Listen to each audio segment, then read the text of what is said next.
So, Mr. Macfarlane, what's that you're looking at? Yeah, it's a newspaper article about the Internal Markets Bill, which sounds quite boring, but actually is an attempt by the present government to break the law because it's going back on international agreement. Well, surely they can't break the law. There must be something in the Constitution that forbids them from doing that.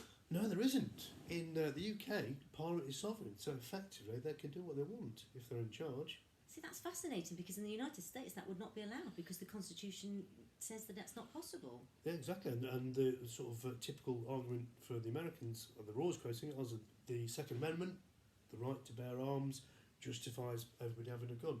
So yeah, there's a massive difference between the two countries.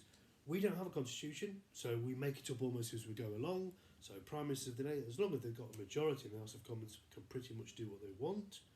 Whereas in America, there's a bit more of a check and balance on the President and the Congress about what they can and cannot do. It's written down. Which is fascinating because we always talk about the American President being the most powerful person in the world. And actually, it turns out that our British Prime Minister tends to have more power domestically. Sometimes called an elective dictatorship. Interesting. So if these questions interest you as well, you perhaps want to think about studying politics. So, Mr. Cann, what sort of skills, what's on offer from the politics course?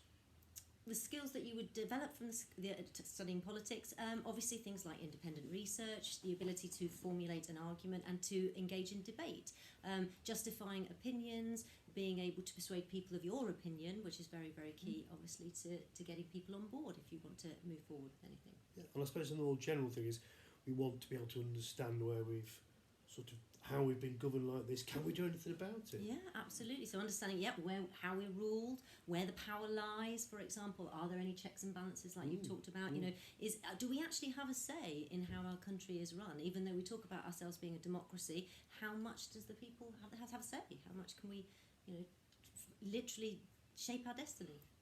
Yeah, so the course really consists of 3 parts. All final exams, no coursework in politics. The 3 parts are the politics of the UK, which we've just discussed, the politics of America, which is obviously exceptionally topical at the moment with the election coming in November. Will President Trump win again, or will he be ousted by Mr. Biden? And that rather odd electoral system they have in America. You would think it's a straight run-off between the two. It's not really. And then the final part is it's called political ideologies. It's really where politicians get their ideas from. So we might talk about liberal politicians or conservative politicians, feminists, Marxists, so all the sort of background, if you like, the building blocks of politics. So if I've studied politics at A-level, Mrs. Cann, what sort of jobs, careers could I be looking to get? Well, obviously the most one that you would jumps to mind is, of course, politician, but there are other areas that you can go into. For example, journalism would be an option. You could go into management, anywhere really that you have to deal with people. I think that politics really gives you an advantage on that. I suppose working for the government, civil service, definitely. Huge numbers of people work for the government, so they would have an Certainly. advantage. Yeah. So if this interests you, think about A-level politics.